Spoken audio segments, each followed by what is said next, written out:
Box office रे best hit साब्यस्त हेबा सह दर्शकंक हृदय रे एक स्वतंत्र स्थान अधिकार करिथिबा एही फिल्म प्राय समस्तंक प्रिय होई परिछि।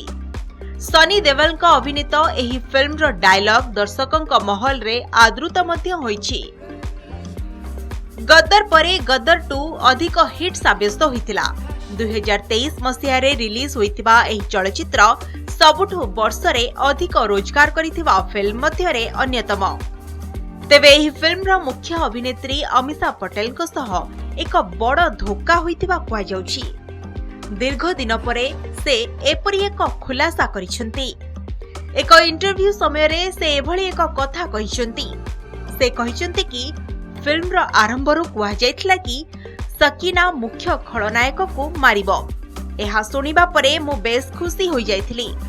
आ फिल्म रो शूटिंग आरंभ होइतिला। मात्र शेष सीन रे सेमिति किछि घटि नथिला। एहा मो सह एक प्रकारर धोखा होइछि।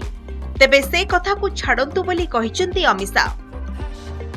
कारण एही फिल्म भलो रोजगार करिबा सह बॉक्स ऑफिस रे बेस्ट हिट होइतिला।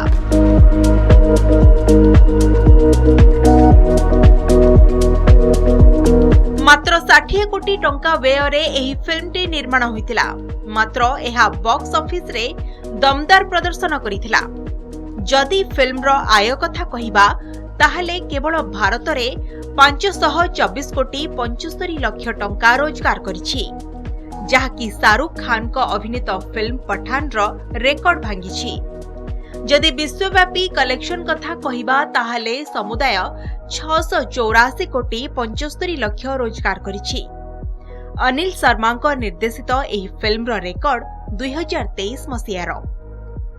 तेबे जणे प्रशंसक अमीषा को तांको सह होइतिबा धोखा संपर्क रे पचारिथिले, जहार उत्तर रे अमीषा कहिथिले कि सेही कथा छाडंतु। एहा रेकॉर्ड रोजगार करिबा सह दर्शकन को एक हिट फिल्म दैछि। एनु पछ कथा को छाडी आमको आगको बढ़िबा को हेबो। कहि रखुछु कि 2001 मसिया रे रिलीज होइतिला गद्दार।